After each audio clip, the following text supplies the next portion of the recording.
Good morning and welcome to another nonprofit forum. Today, we will be discussing the topic Emergency Leadership Transitions and Crisis Communications. This is the first part of a 5-part series with Mollard Consulting on leadership succession planning. And the goal is we hope that you're able to attend all 5 sessions. If you can't attend the sessions live, do not worry about that. They are saved on YouTube after each session happens. And if you register for each session that you would like to see, you'll get that directly to your inbox. Additionally, all the materials that you would need for any of these 5 sessions will be included in a Dropbox link that is both on the invitation and in the post-forum email that you will get at the conclusion of each forum if you do register. Before we jump into today's forum, I just want to take us through a few things. If you need live captioning, please take a look at the bottom right-hand corner of your screen. Those 3 dots there will lead you right to live captioning. Today's webinar is being recorded, and what that means is that these recordings will be sent out to you after the conclusion of this forum, and they will be available to you on YouTube. The slides will also be available to you after the forum. They'll be sent out in the same email that we discussed earlier, and along with all of the follow-up materials that you'll need for each of the forums. Just keep an eye on that Dropbox link. The Q&A box and the chat box are used slightly differently for the forums that we do here at the Columbus Foundation. The Q&A box is reserved for content-related questions, so if you have questions for our presenters today, please go ahead and put those in the Q&A box. If you like some of the questions that are already there, feel free to upvote those questions, and I'll know that they are a priority during the question and answer session. If you have technical questions about the forum, for example, the live captioning or questions about emails or anything like that, you can send those to the chat box, and the chat box is being monitored by a staff member for those types of questions. People do also use the chat box for purposes of engagement, to leave comments and agree with the speakers as well, so feel free to use it for that purpose as well.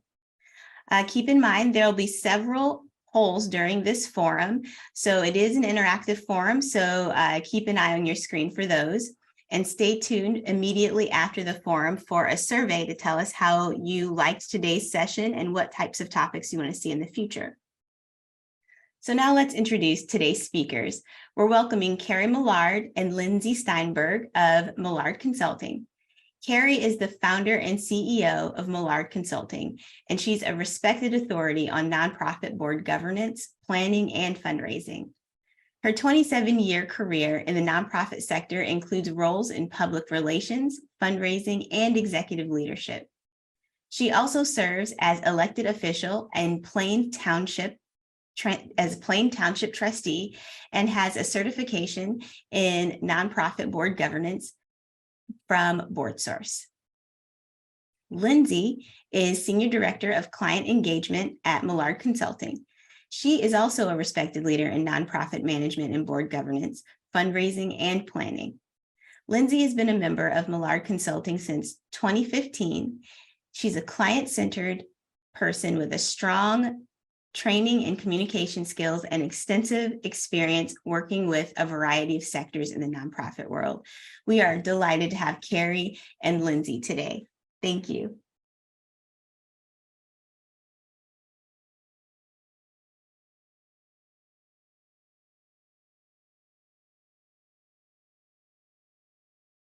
Good morning, everybody. It's a pleasure to be here today. We're so happy to join you, and thank you, Danielle, for that warm welcome and for the introduction. We're going to dive right in. So as Danielle shared about Lindsey and my background, we just wanted to share at Mollard Consulting, we truly believe that families and communities thrive when nonprofits are thriving. And so that's why we do sessions like today. And so we really hope that this information builds your organizational capacity. And at any time, please don't hesitate to ask questions, because we know when more organizations are prepared with succession planning, the better and stronger our community will be. We'll start with our first poll. Great. So we want to just get to know you all and see what kind of representation we have today participating. So we're going to do a quick poll. If you can respond here on what your affiliation is with the organization that you're representing today, we'll give you a little bit to answer that, and we'll see what the results show.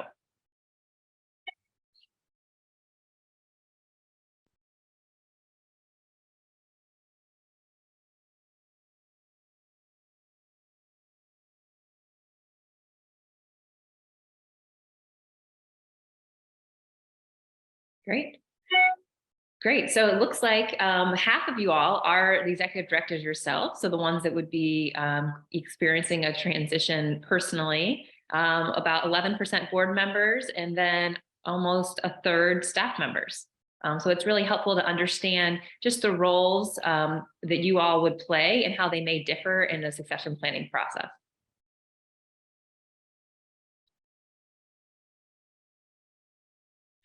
Okay, next question. What is your organization's annual operating budget?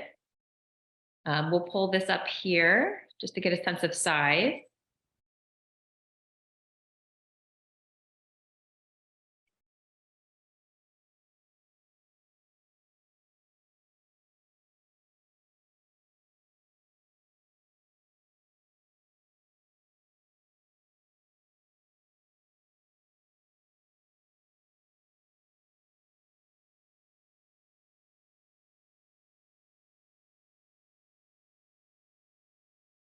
Okay, great. So about 42% are less than $1 million. We've got 17% there at the top of 50 million or more, and then about 42% kind of in the middle between 5 and 24 million. And we'll get to this later, but we asked this question just in the hopes to understand that no matter where you fall here in organization budget size, everyone should make succession planning a priority. You know, we hear organizations say that they feel maybe they're too small to take on succession planning, but this is really for everyone of all budget sizes. Okay, last one for now. Does your organization have a succession plan in place currently?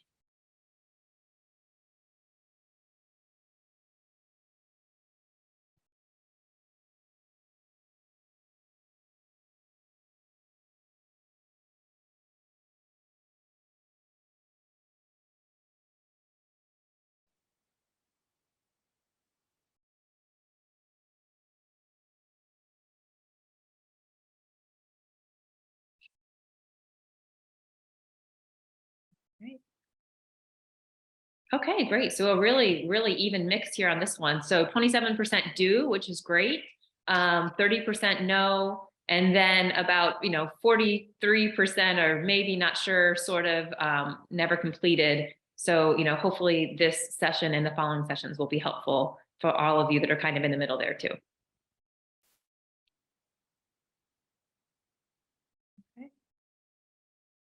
Well, thank you everybody for answering those poll questions. Some of you also answered our succession planning assessment. We have a link for you in the chat with the SurveyMonkey link so that you can answer that at any time. In the Dropbox folder, there's also a PDF of the succession planning assessment. So based on those of you who answered the SurveyMonkey assessment, the numbers are on the screen. So roughly a third of you scored 5 or less, and roughly 2/3 scored 6 to 9, and nobody scored on the upper end of the scale. Lindsey and I created the succession planning assessment as a way for chief executives and board members to have a quick snapshot. How ready as an organization are we for a potential transition, a potential departure, in terms of our organizational readiness. And anytime, Lindsey and I do this assessment with a client, there are always light bulbs that go off. There's always aha moments of, oh my gosh, I thought we were better prepared than we are. And so we offer this succession assessment out to the entire nonprofit community. The PDF version, again, is in the Dropbox. Please feel free to take that to a board meeting, have all board members, score it, have your executive director score it, compare your scores, and then that can become a working checklist of all the things that you need to prepare. I'll give you a quick snapshot of those of you who took the assessment in SurveyMonkey. we asked some key questions, such as, does your chief executive have an updated job description? And only 50% said yes. We asked, is your chief executive evaluated on an annual basis? And only 38% of you said yes.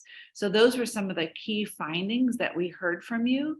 And again, if you don't have an updated job description, if your chief executive is not evaluated on a regular basis, then what is that level of risk? What is that level of relationship with the board?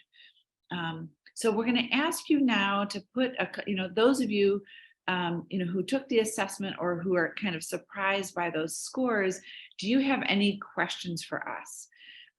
Because from our perspective, Lindsey and I, what surprises us most is how low those scores actually are. Lindsey made a comment, we asked that question about budget size, and there's often a perception that larger organizations, those 10, 25, $50 million budget size organizations are, have everything together. But even in those very large organizations, we will find that they score low. And then that becomes their call to action on things to improve. So any questions for us in the chat that you want us to touch base with on this assessment, or anything that, for those of you who participated in it, any questions that you have for us?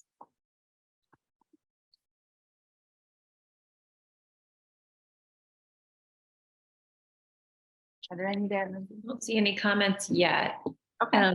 But while we're waiting here for a second, for all the people that answered yes to having a succession plan in place, if you haven't taken the assessment, it would be interesting for you too to take it just to see, are all of those components there that you kind of thought and hoped were all in place, and do a cross compare that way. Yeah, that's right. That's right. So anyone wants to leave a question or any responses to the following questions? Did anything about the assessment surprise you? Did you, any lessons that you learned from the data that came out of it? Let's see here. Is your assessment relevant for small nonprofits that do not have an executive director and just board members? So that's a great question. That's a very good question. So our focus today, and in all 5 sessions that we're partnering with the Columbus Foundation on, the focus is on an executive director, right? When that executive director suddenly departs or has a planned departure, such as a retirement, how ready is the organization to move forward when that person leaves? If your nonprofit does not have any staff members, which it sounds like the person who's asking that question, if you're all volunteer, there should be one lead volunteer. Is there one lead board member who kind of takes on the role of a paid executive director? So in that instance, what is your succession plan for that lead primary volunteer? Because then, again, the level of risk. At the end of the day, succession planning is about organizational readiness, it's about preparedness, and it's also about mitigating risk. So whether you have paid employees or not, you still need to mitigate the risk, and you still need to prepare and plan. Any other questions here, Lindsey? There's one, and we're just going to encourage everyone to move them to the Q&A section. I'm looking at both right now, though. So someone did ask, what can HR professionals do to support the succession planning process when the board is handling the review of the executives? Yeah, so that's a great question. HR professionals have so many tools in their toolbox. In terms of looking at job descriptions, looking at competencies, understanding the talent that's on your team, looking at the depth of the bench in terms of your senior leadership team.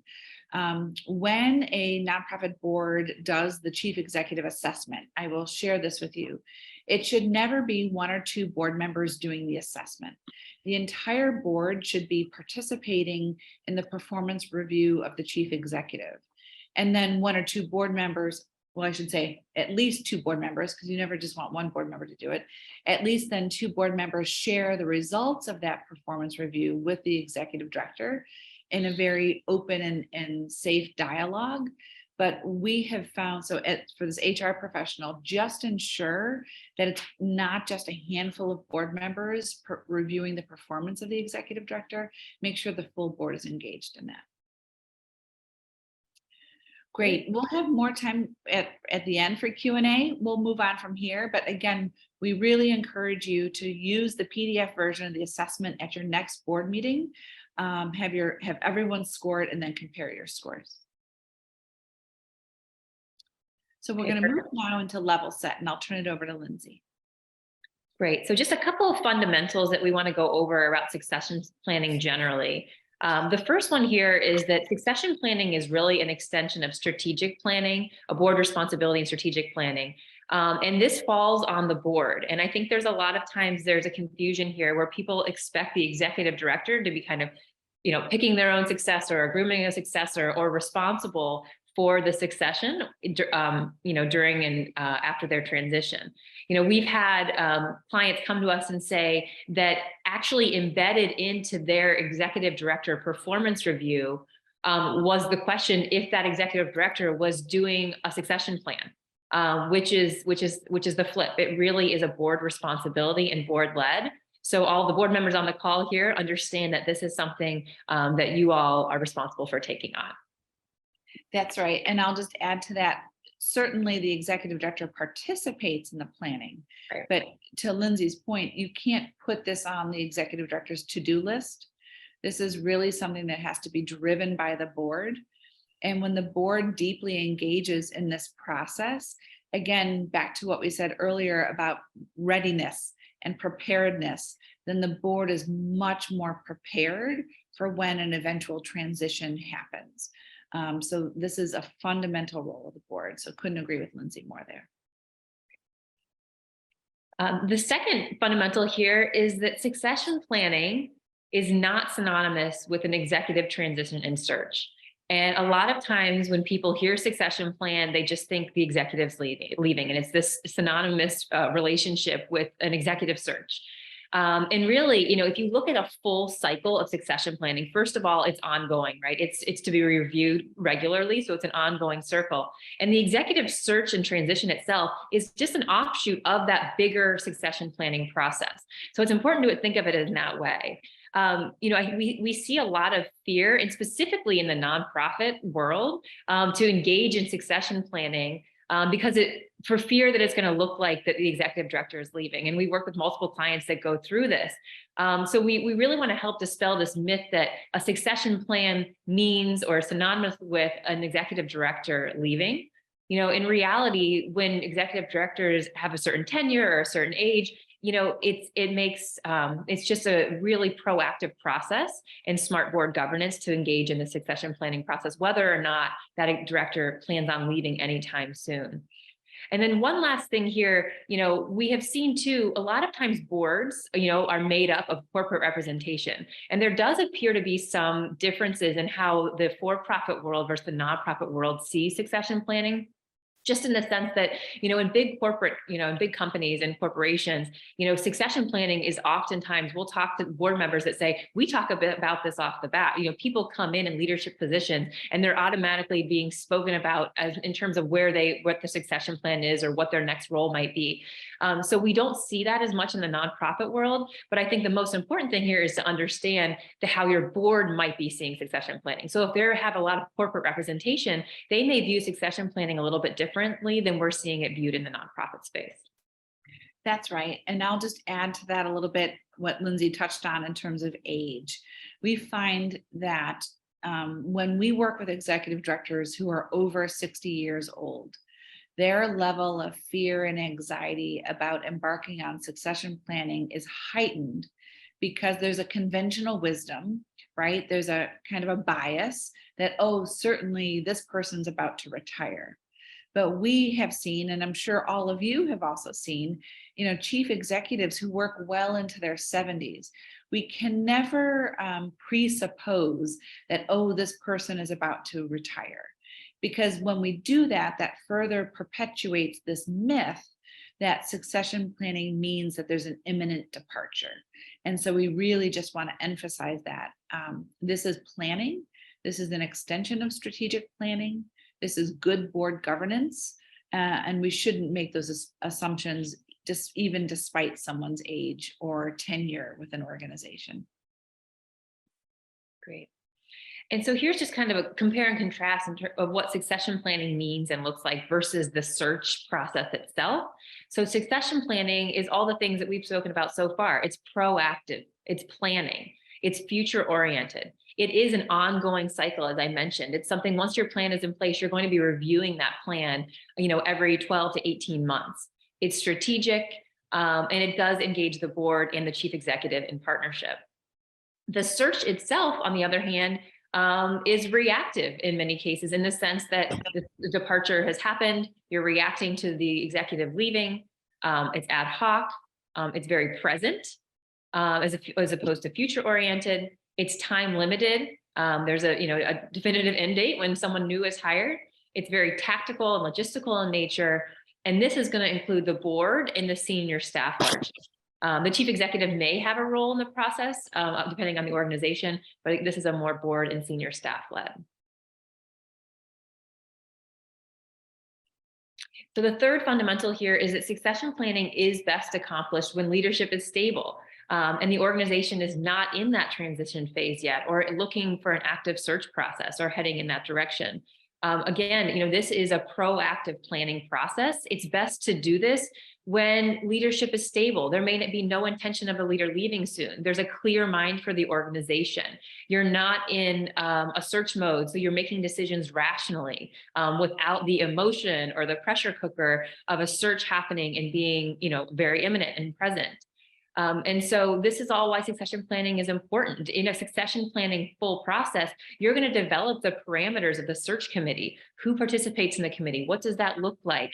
And having all of those things decided up front is going to take down the stress when a transition happens and is very present. And so we've actually had clients say, well, if we do a succession plan now, it's going to be outdated by the time I leave because I have no intention of leaving anytime soon.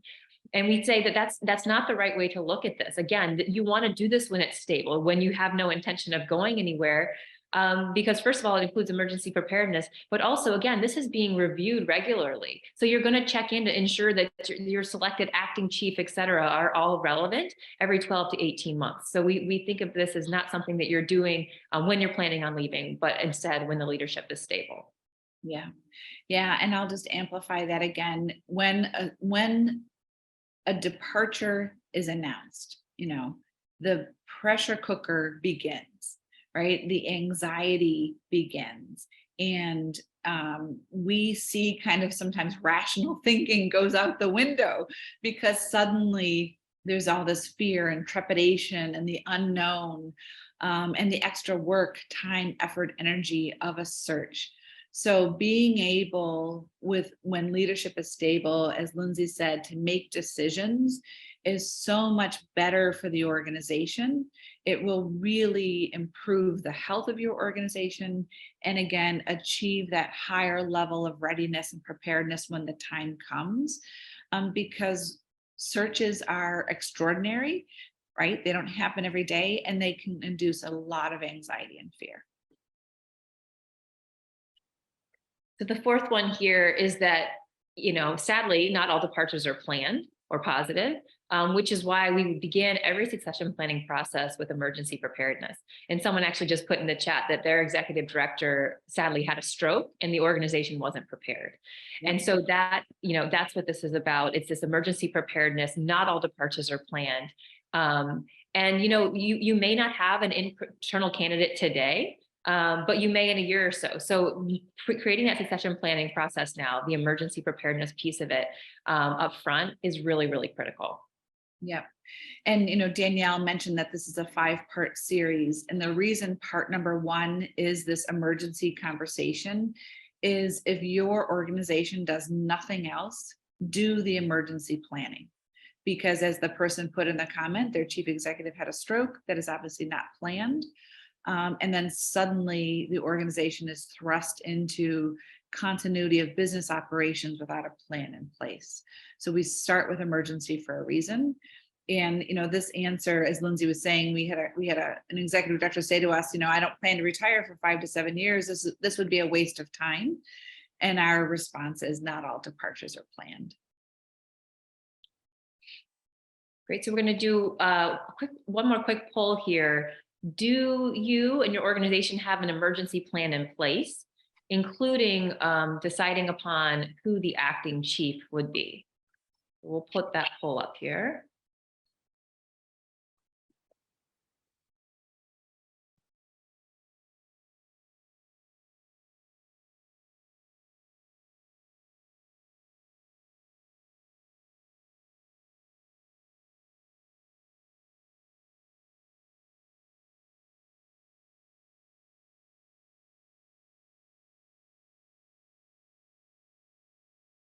Okay, so interesting. So if I'm remembering right, I think that more people are saying they have an emergency plan in place than had a succession plan in place. So 41% said yes to that, 41% said no. And then about 18% were sort of maybe or unsure. So we're glad to see that that is at least a little bit higher. But again, a really critical element of the succession planning process. That's good. I'm glad to see so many have that. Good. Right, we're going to transition into a little bit on board governance because this is just fundamental to our conversation today. So one more dynamic participation on your end.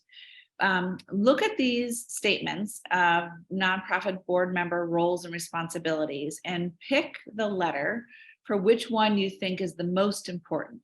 So of these 10, and they're listed alphabetically A through J, put in the chat or the Q&A what letter you think is the most important board role and responsibility.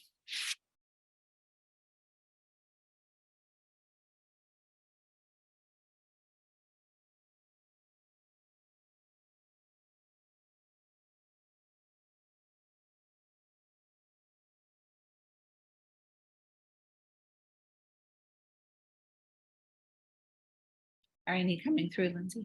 We have a couple, just about 2 so far. Okay, which one? And while everyone's finishing reading those, there was a comment or question in the Q&A about how do you encourage a board into setting a plan in place when their priorities lie elsewhere. So this is a perfect segue into this looking at board responsibilities. Yeah, perfect segue. Okay, so we've got quite a few coming through. So so far, we've got a handful of B, a couple Fs, and some are coming through the question. Yeah, those who answered B, that's often the response is B, is the financial oversight, the fiduciary role. Mm-hmm. And then a couple Gs and Es. So there's a few stragglers out there, but those are the primarily. Yeah, building and sustaining a competent board, G, E, effective planning. So those of you who said F, your answer is correct. So this list of 10 board roles and responsibilities is according to Board Source, and there is a rationale behind the order. So number 1 is determining mission and purpose and then advocating for those. So fundamentally, why does your organization exist? You know, what is the change that you hope to impact on the people and places that you serve? You know, what are your values? So fundamentally, this is a decision of the board, obviously in tandem with the chief executive, but a board charts the purpose and the strategic direction of the organization. So first and foremost, you know, why do we exist? The second role is selecting the chief executive. So if number 1 is why do we exist? What's our purpose? Number 2 then is who's going to lead us, right? Who is going to be the leader of the organization? Number 3, hardly anyone ever guesses that number 3 is in the top 3 because it's you know, of course, selecting the chief executive, but it's also supporting and evaluating that chief executive. And I will tell you, in those of you who did the SurveyMonkey assessment, I'm going to pull it up. I've got my notes right here. We asked how many of you have a board that does chief executive assessments, you know, evaluations, and half of you said yes. So it's not enough to hire the chief executive. You have to support them. You have to evaluate them. You have to give them feedback. So those of you who are on this webinar who are executive directors, that first verb there, support, you should define for your board what support means to you. And that's a really powerful conversation to have at the board level. Number 4 is ensure effective planning. So why do we exist? Who's going to lead us? Does the leader have what he or she needs to be successful? And then what is our plan to achieve our priorities? What's our plan to achieve our goals? And boards have to ensure that plans are in place. Number 5 is monitor and strengthen programs and services. So for the board members who are on the webinar, your key verb here is monitor. What KPIs do you receive on a regular basis about the programs and services that your organization offers? How do you know if they're effective? How do you know if you are achieving your mission, if you're fulfilling your vision? You need data. So the homework assignment for board members is to have a conversation with your chief executive to make sure that you're reviewing the most appropriate KPIs and outcomes data for your organization. So you'll notice in the top 5, money does not yet come up. It's purpose and leadership and plans and monitoring and strengthening programs. But number 6 is the money. Ensuring adequate financial resources. A board is responsible to ensure that the organization has the resources it needs to be successful. Number 6 also means board members have to write a check. Every board member has to give personally, and just giving of your time is not enough. You have to give financially to the organization, and having your company give is not enough either. Every board member has to write a check. And then number 7 is that fiduciary role, protecting assets, providing financial oversight. Most boards do number 7 very well. When Board Source does their biannual data gathering, which is their report called Leading with Intent, number 7 always ranks highest in their assessment. So typically boards do number 7 very, very well. Number 8, and then some of you had guessed number 8, build and sustain a competent board. I can't even begin to tell you how many chief executives say to Lindsey and I, I'm the one driving the nominating process. I'm the one identifying board members to recruit. This is not fair to those chief executives. This is really fundamentally a board role. The board has to be self-perpetuating. It's on your governance committee to do this work. It should not be on the shoulders of your chief executive.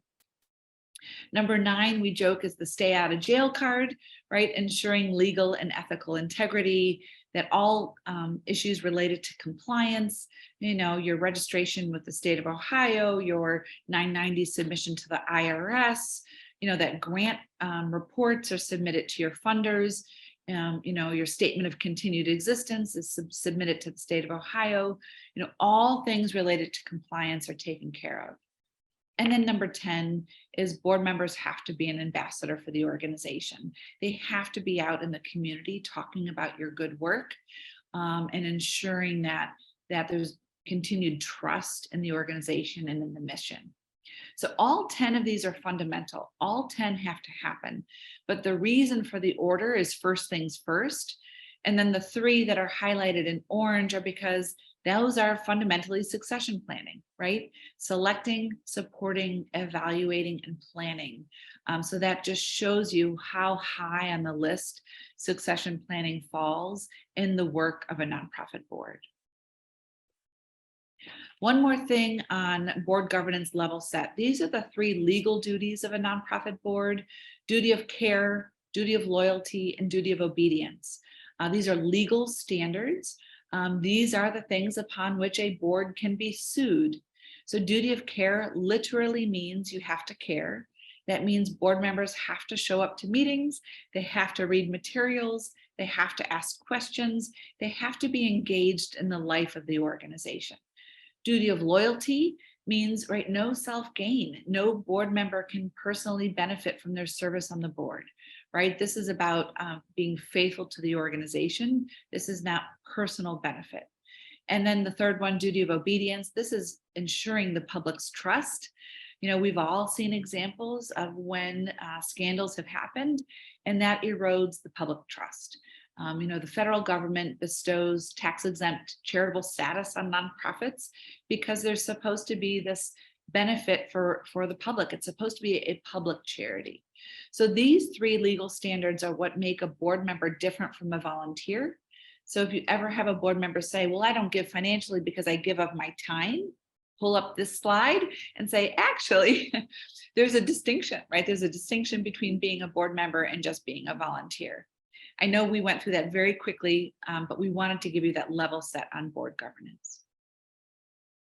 And then, these are the two most feared words by every nonprofit board member that we have ever worked with. And those words are search committee. And we alluded to this earlier when Lindsey was talking about, when leadership is stable doing these plans, because once these two words have been uttered in a boardroom, that anxiety goes through the roof. And there are often board members who will say, this is not what I signed up for.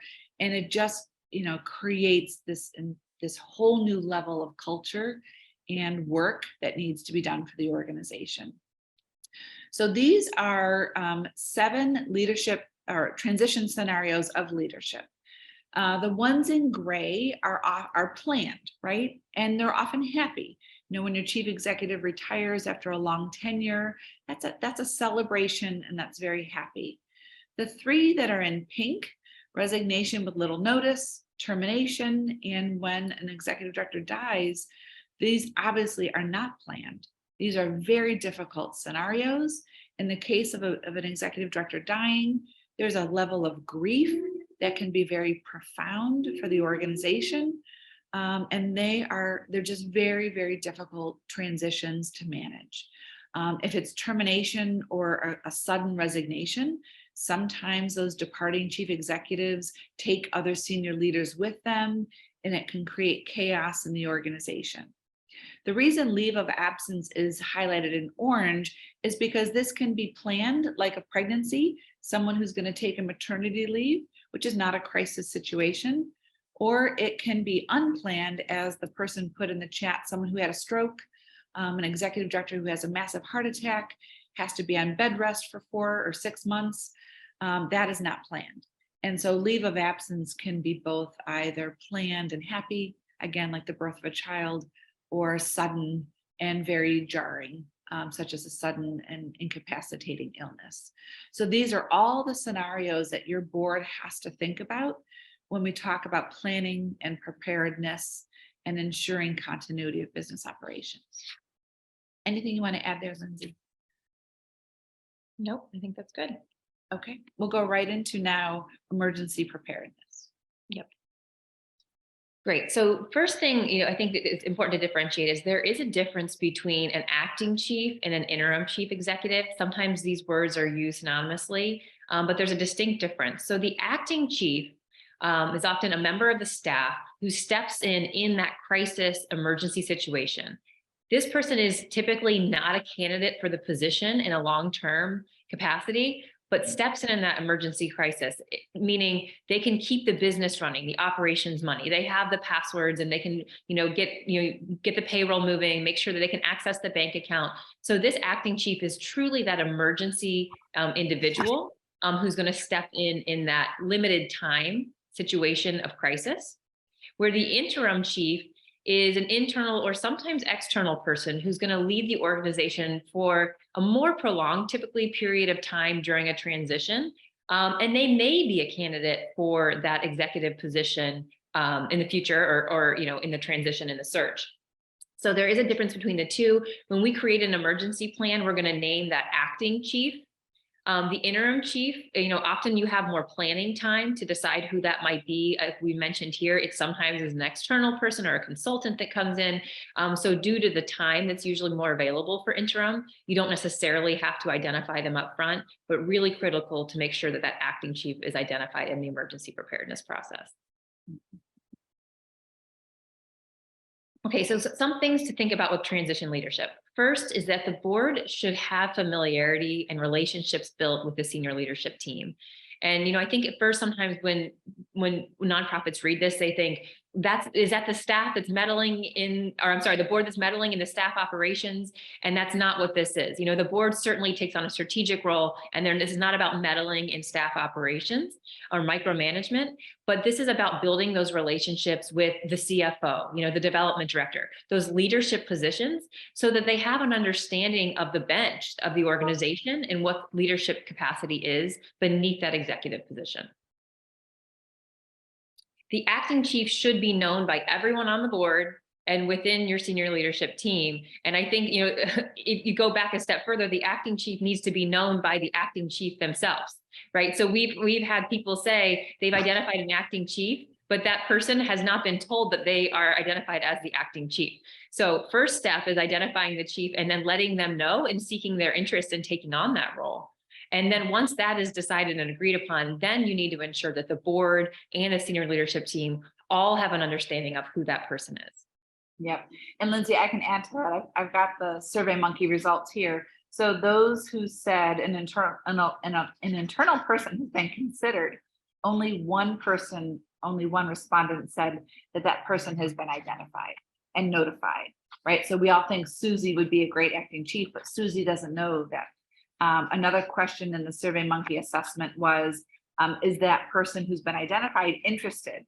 And a lot of people answered unsure. I don't know, because those conversations haven't happened. So really critical to make sure that you have those conversations. And I think as part of that conversation too, it's important to clarify the difference to them between an acting and interim, because there are people that might be nervous about taking on an interim role, meaning that they could potentially be the executive director. But if you tell them that this is really a short-term piece, and explaining that difference is going to be helpful too. Yeah. So the third one here is assignments for taking on temporary duties in an emergency should be made so that the acting chief can focus on navigating the crisis.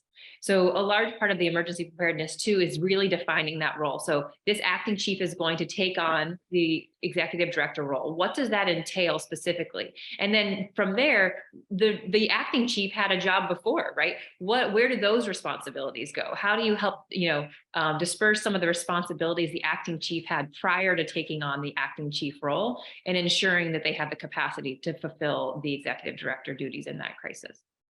Yeah, and I can add to this one. We had a client, so the CFO was named the acting chief, and it led into her being even the interim chief. It ended up going way beyond a short-term thing. It went on for many months, and there was no one to backfill her finance duties. And so she was being both CEO and CFO, and it went on for months and months and months, and she left. I mean, it's just not sustainable. So you have to also think about that backfilling, as Lindsey said. And so then also important to name a backup acting chief in case the primary person is traveling or ill when the emergency happens. So I know some people think sounds like overkill, but it's not. Having a backup to the acting chief is important. Actually, one of our succession clients recently said on their own, well, what if I'm the acting person and I'm with the executive director when something happens in the emergency, right? So always smart to have a backfill as well. On the next one here, the acting chief should be named on bank accounts, have access to keys, usernames, passwords, any essential operational information and practices need to be readily available to that acting chief, ensuring that the business can continue in the absence of the executive director. Yeah, I was in communication recently with someone who's serving as an interim chief, and she said to me, I just found out that the organization has a safe deposit box at the bank and nobody has a key, right? I mean, so like, what are all the things that might be in the head of the current executive director beyond usernames and passwords, but also things like, is there a safe deposit box? And she's like, for months, nobody has known this, and who knows what was even in that box. So, and especially with how digital our worlds are today, usernames and passwords have got to be documented. The senior leadership team should walk through an emergency scenario to prepare for how the continuity of business operations will be achieved. So really just continuing that preparation and preparedness and ensuring that the leadership team understands what that's going to look like. Yeah. And then the last one here, the person named as acting chief should participate in media training. The whole crisis communications is an important element of emergency preparedness. So ensuring that acting chief, they may not be the primary spokesperson, but they should certainly participate in media training so that they have that understanding. That's right. And a client that we were working through this with said to me, our chief executive is the only one who's ever done media training because she's always been the spokesperson for the organization. But if that person is incapacitated or not available, someone else has to be able to have those skills. We joke, if Anderson Cooper live from CNN shows up in at your organization, who's going to be able to handle that? So that's a good segue into crisis communication. So let's talk about some protocols. Does your organization have an ongoing relationship with a PR firm? We hope that you do. If you do, ensure that they have done specifically crisis communications prep with you. If you don't have an ongoing relationship with a firm, then build a relationship now. You need a trusted partner. Even if you have, a chief marketing officer in your organization, or even if you have, talent and skill in your organization in this PR and communications space, you still want a relationship with a PR firm. And I know I just gave the joke of, what if Anderson Cooper shows up at your front door of your organization, live from your parking lot? We are living in an age of mass shootings. We are living in an age of, very serious, life-threatening activities that happen. And it's not hyperbole to think about, what if there was an active shooter? What is our level of preparedness for communicating with the media? And that obviously is an extreme, dire situation. And we pray that never happens. But we have also seen organizations who have been embroiled in scandal, and the executive director is gone. And the quotes in the Columbus Dispatch are not the most flattering quotes, or the quotes are no comment. You really want to ensure that you're building the organization's capacity to manage the media should something happen. And these media training and protocols should also be embedded in a board meeting with clarity of who is permitted to speak to the media. So the acting chief and which board member. It doesn't have to be the board chair. You might have a board member who does public relations for a living. Let that person serve as the board spokesperson. And ensure that in a board meeting, you go through the protocols, that no one on the board is permitted to speak with a member of the media. There was a scandal here locally. Many of us, have seen it and read in the Dispatch multiple quotes from different board members. That is not a scenario that you want to be in. That's not the headline news that you want about your organization. Having your communications senior staff member work with a board member to look at what will our crisis communication plan look like, including, we put in quotes, holding statements. Holding statements is a phrase used in public relation. They're kind of evergreen statements, and you can write a whole set of holding statements right now, so that you don't have a no comment quote in the Dispatch. And those holding statements, again, could be, the board has been made aware of a personnel matter. We're not able to speak to that at this time, but an investigation has been launched, right? Some set answers for various scenarios that can be at the ready, that whomever the staff spokesperson and the board spokesperson would have those at the ready. So should something happen, you quickly can go to that list and have a prepared statement before you are forced into a situation where there's a camera right there and you're having to answer the phone call from the Dispatch. And again, only one board member and one staff member should have the authority. We want to just continue to reinforce this. And again, Lindsey talked about earlier, all of this planning is done when you're not under the pressure cooker of a search, but also not under the pressure cooker of a crisis. So when you can do this planning, when everything is stable, the better the organization is to prepare for it. Because again, remember, in an emergency, your chief executive may be incapacitated and not be able to play the role of a spokesperson. So we will move into our closing. And this quote we offer because this was said to us by an executive director who said, "I love everything about my job except for the board. And this was so sad to us because the role of a chief executive is building a relationship with the board, and the board and the chief executive should be in constructive partnership with one another. And when executive directors say this to us, we know that they're at risk of leaving the organization. And sadly, if things get very difficult, it may be one of those unplanned departures and a quick resignation rather than a planned retirement after a long tenure. So for the board members on this call, please know how important this is for you to stay in touch with your executive director. So we will now transition into Q&A. Great. So we've got a handful of questions here already. Oh, go ahead, Danielle. Sorry. Thank you so much for that. That was chocked full of important information and really kind of feels like it should be some required listening for new board members so they understand what their roles and responsibilities are as they take on that position. We have a ton of really good questions in the Q&A box today. And I am going to start with the question here that says that our succession and emergency plan are essentially the same. Is that common or okay? So that is common. I will give a reason why. We have had clients who've had to go through CARF accreditation or other types of accreditation, and those accrediting bodies require an emergency plan.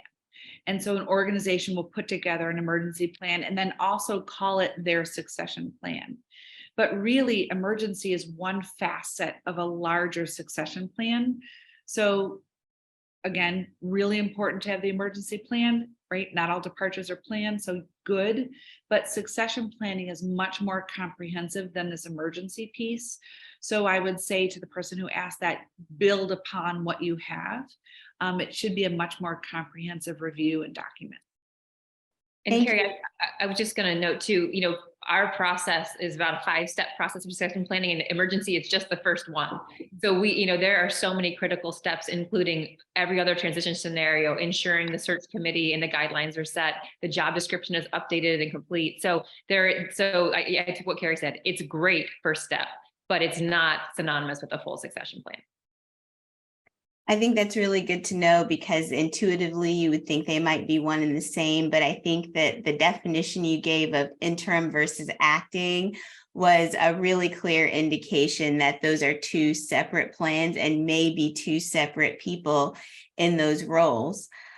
We have another question here that I just think is really interesting. I'm going to take a few liberties in assuming what the intent of this question is and maybe ask it twofold. So the question says, what about the professional benefit, the company benefit, not the personal benefit? And so when I read this question, I thought two things. Can you talk a little bit about the benefit to the organization that one might have, that an executive director might have in encouraging succession planning? But also, can you talk a little bit about the personal benefit of the leader in encouraging its board to take up succession planning? I have a follow-up after that. Yeah, so that second part, the personal benefit is, so every executive director that we've ever worked with loves their organization, right? They believe in the mission of the organization. They've dedicated their professional life to advancing that mission, right? So the personal benefit as your legacy as a leader is going to ensure that this organization carries on after you, and that this organization will navigate your transition and your departure, in a very stable, positive way. No executive director wants to know that the organization is worse after they leave. They want to know that the organization will be better after they leave. So the personal benefit is just your legacy as a leader, that you can set this organization up for success. And I think I've never met an executive director who wouldn't want that for their organization. The organizational benefit is that risk management. We have seen this not go well, right? We have seen departures create chaos in an organization. And when that happens, sometimes other senior staff members leave, which creates further chaos. Sometimes that damages relationships with funders, which starts to create credibility issues. And then you have a less funding, and then you've got less resources, and then right? I mean, the whole spiraling scenario. So the organizational benefit is that risk mitigation for sure. And so we know that the case for succession planning and for emergency planning is very clear. It makes a lot of sense. And we also know that the folks on the call today are majority executive directors, and that the responsibility for this emergency planning really has to fall on the board. So how do we begin to have those conversations with our board on what this process could look like, why it's important? Yeah. And so I think that's why we quickly went through those 10 board roles and responsibilities and highlighted the ones right within the top 5, that this work is a fundamental aspect of board governance. This work is also an extension of succession plan or of strategic planning, right? There aren't many boards who would say, oh, we don't need a strategic plan, right? So this work is an extension of that. And it is again, just so critical for the organization. So for the executive directors on the call today, show these slides to your board, have a conversation. The PowerPoint will be in the Dropbox, and show them that board roles and responsibilities slide, show them those 3 legal duties slide, and have that conversation of how important this is for board governance.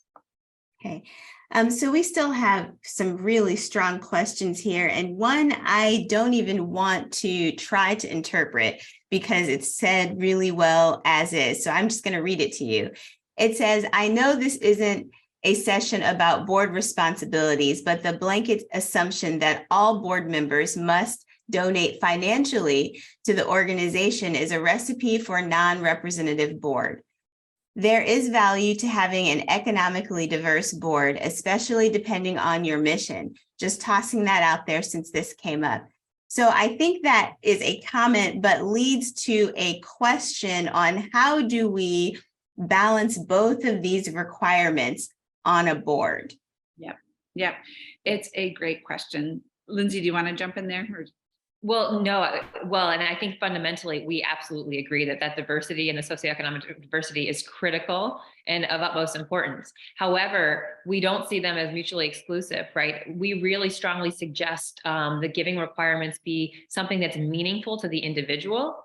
We've seen board members donate $25. Whatever is a meaningful gift for that individual is exactly what is exactly what you're hoping for. So I think that we think that both can happen.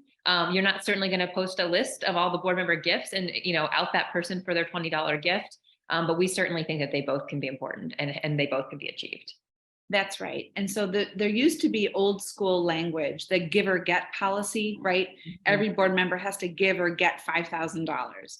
And that's language that Board Source no longer promotes and that we don't advocate for either.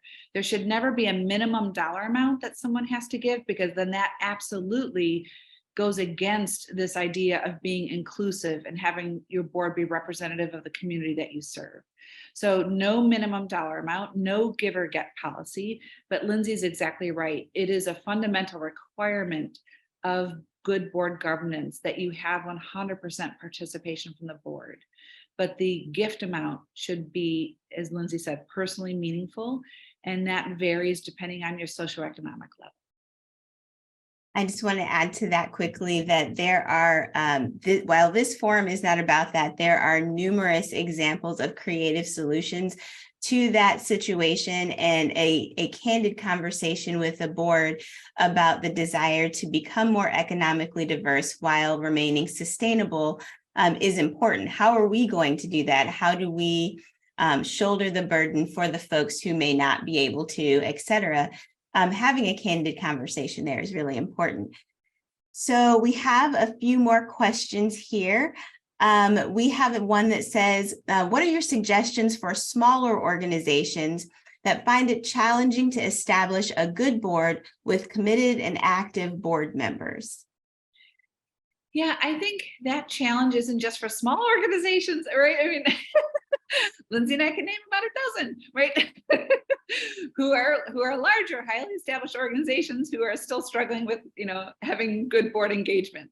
So, fundamentally, that quote that we shared where the executive director said, I love everything about my job except for the board. Fundamentally, every executive director has to have a working, constructive partnership relationship with their board. So we often say that the most important relationship in any nonprofit, regardless of size, is that relationship between the board and the executive director. And the second most important relationship are among those board members themselves. And so deepening those relationships with your board members and then engaging them in strategic conversations about board composition, about recruitment, about nominating, about onboarding is really critical. And then I would also say, and it would be a whole other webinar, but how you spend your time with your board is a strategic decision. So if your board meetings are just a litany of, minutes, approve the minutes, executive director report, committee reports, old business, review the financial statements, like, oh my gosh, no wonder engagement issues are pervasive in the sector. Like, blow up that old school agenda and come up with a much more dynamic agenda that includes using the wisdom that sits around your table. And I promise you, board engagement will go up. And so a quick question poll that you can do in your next board meeting is ask everybody, what percentage of time does your board spend on the past, on the present, and on the future? And if the majority of time in your board meeting is on the past, then you are going to have serious engagement issues, because nobody wants to show up to a meeting and just hear a litany of report outs of what's happened. People want to show up to solve problems and leverage opportunities. So blow up that old school board agenda.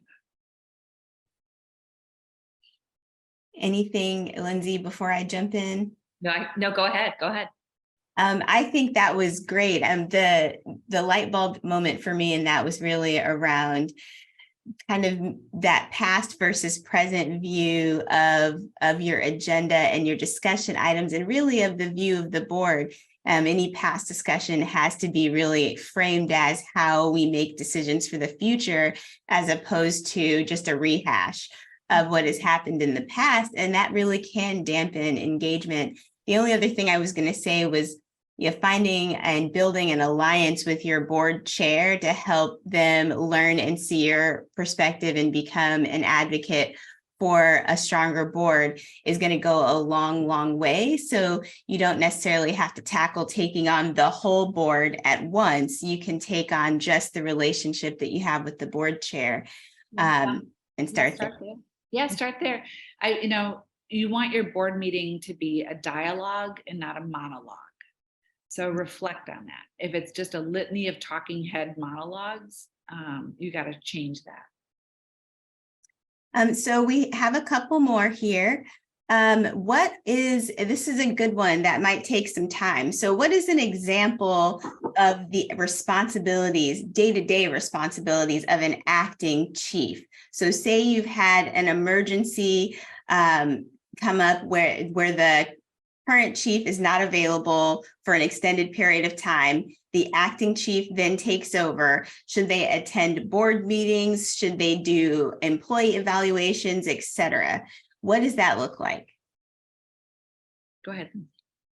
So, well, first, it's going to vary, I think, from organization to organization, and it's going to vary on a couple of things. One, what was the existing role of that acting chief? So if you have, for example, your CFO take on that role, that could look very different than like a development director. So I think part of it is that, and it's also going to depend on what those current day-to-day operations were of the executive director. So some executive directors are much more tactical and task oriented than others, and less high level. So it's really hard to give a list of responsibilities depending on the organization and how it's structured. I will say, though, we've had clients want to add into their emergency plan that what the acting chiefs cannot do. So they'll actually put a disclaimer saying there can't be pay raises under the acting chief. We're not taking on any major projects over X amount, or we're not gonna relook at the budget.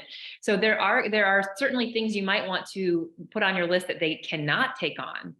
But in terms of what they do take on, I think the focus is continuing the business operations, ensuring that the payroll happens, the clients are served, the programs are running.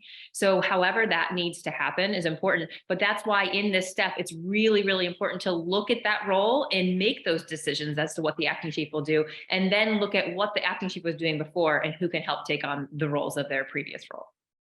It sounds a little bit like what you're saying is we have, of course, our chief officer's job description and their duties, and we have that written out. We should also write out the description of the upcoming acting, if we were to ever need that person. What are their roles?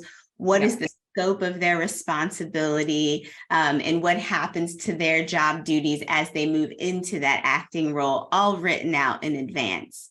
Yes, and you know what clients have done too is when we review the job description for the executive director as part of the succession planning process, they'll take a highlighter and they'll say, what's the acting chief going to do? So they'll actually, kind of overlay, and that's very helpful. So take a look at the updated job description for the executive director and help you determine what the acting chief would then take on. Yeah, this shouldn't be a power play, right? The acting chief shouldn't come in and be like, great, now that I'm in charge, like Lindsey said, pay raises or whatever, or we're going to finally cancel that program that I've never liked to begin with. No, it's about, as Lindsey said, continuity of business operations, keeping the lights on, the doors open, the program running, and ensuring seamless operations and not allowing the organization to spiral into chaos. So we have two questions that are somewhat related and I think important. So I'm going to ask this one more generally.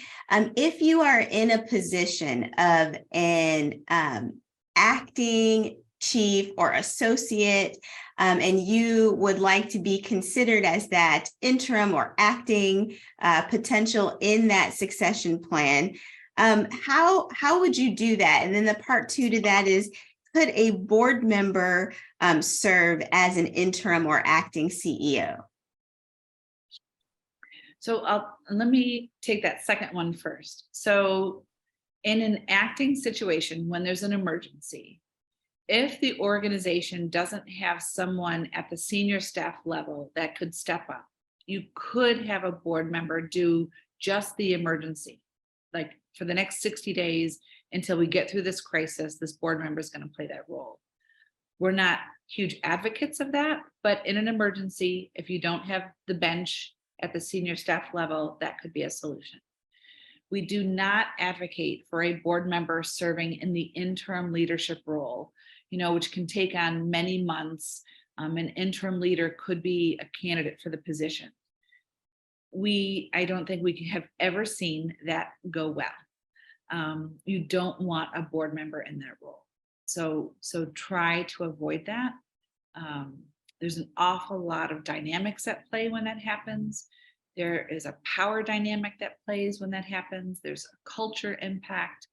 And then should that person not be hired to be the permanent chief executive, do they go back to the board?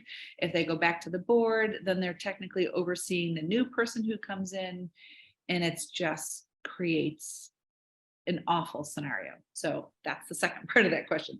The first part of that question is, if they're already serving as that associate or assistant director, an acting chief should be a really specific short amount of time to get through the crisis. The interim chief should be that, okay, Susie has announced she's going to retire in 2024. We're going to want an interim for 9 months while we do a search. And so that's that longer term role. So if someone is currently serving in that more of a longer term role, you want the board to pivot and say, okay, you are our interim leader, which is very different than the acting leader in a crisis. It sounds like and this may be an advertisement or plug for upcoming sessions, but it sounds like the question is really about how to be considered for maybe an interim role if you are currently an associate. So if you want to kind of, use that as a plug for upcoming sessions, feel free.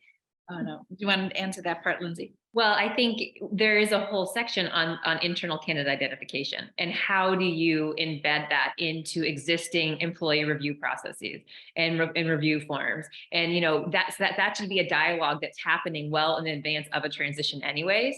So certainly a great opportunity for it. And I think that interim being a longer term, it's going to be less task-oriented and tactical in nature in some ways in the acting, right? This is where, I think the question from the individual was the organization that someone was out on a stroke.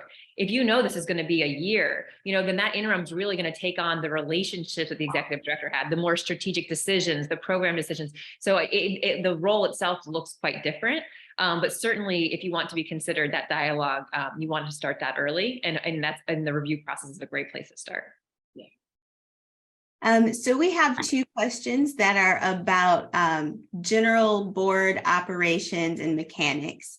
And since this forum is not about that, I was hoping you might take just a few minutes to talk about the resource of BoardSource and how that person might be able to find, or those folks, because there might be more than one, that might be able to find the tons of great offerings on the BoardSource website regarding all boards mechanics. Yeah, we're really proud of our affiliation with BoardSource and think the world of their website. You're absolutely right, Danielle. So you don't have to be a paid member of BoardSource to access the wealth that's in their resource library on their website. When you go on their website, which is boardsource.org, you will see the sources that are paid. You can buy a book on XYZ, but there's a plethora that is free. They have hundreds of downloadable templates. They have, really lovely PDFs that you can download about the 10 roles and responsibility of the board or the pros and cons of term limits or whatever it is. Download that PDF, send it out to your board members to review and then talk about it at a board meeting. But you're absolutely right, Danielle. BoardSource it's the go-to for us, and it's the go-to that we recommend. Yes, BoardSource is something that I recommend regularly when I receive questions about board mechanics. And I thought you're kind of an expert, so perfect time to ask that question. So we've got two more questions here. One is a straightforward. Would you happen to have an example of an agenda? That might be a resource on BoardSource as well, but an example board agenda. Yeah, we can put that in the Dropbox. Be happy to. We call it a dynamic agenda. It's blowing up that old school model of, committee report outs, old business, like the blah, blah, blah. So we can put that in the Dropbox for sure.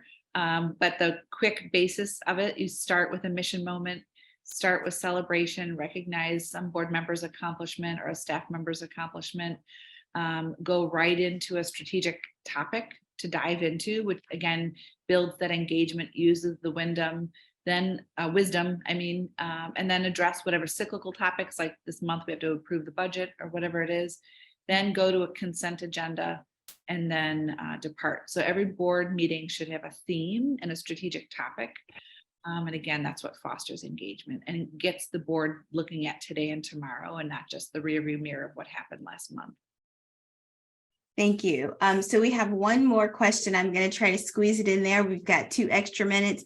When we're talking about emergency planning, what does communication to staff look like, and when should that take place? That's a great question. That's a great question. So there are, 2 main types of communication, external and internal, right? So a lot of what we were touching on in that crisis communications piece was that external communication, right? Who's going to speak to the media? Who's going to call the donors to say ABC just happened? But you're absolutely right, Danielle. That's a very good question because you have to communicate internally. And when there's an absence of information, especially in a crisis, employees, key volunteers start to weave a narrative to fill in those gaps. And the last thing you want is suddenly all these theories about what's happening because you haven't communicated to them. So the board had, again, in this crisis scenario where the executive director is incapacitated and not able to speak, that key staff member and that key board member who are going to take on this role have to have, what do we say to the staff, right? What do we tell the team about what's going on? And you have to be really clear. You have to be factual. Obviously, there's going to be emotion involved, but you got to break it down to the facts. Call an all hands meeting. Have very clear talking points. If there's a legal issue because there's an investigation or some scandal, right? You have to tell the staff, here's what we can tell you, here's what we can't yet tell you. But it's a very good question because all too often that gets overlooked, and you need your employees engaged, and we need to minimize their fear and anxiety. So being truthful, being factual, being clear is really important for internal communications. Thank you very much for allowing me to stick that last question in there right at. This was an information-packed forum and has actually given me a ton of ideas for potential follow-ups around general board governance and some more nuanced topics around board dynamics. So thank you very much to you, Lindsey and Kerri, and to the folks who attended today. This was a rich conversation. Please, folks in the audience, keep an eye out on your screens for a survey that will pop up that asks us how we did today and what more you'd like to learn in the future. And until next time, thank you for joining us. Take care. Thank you. Thank you.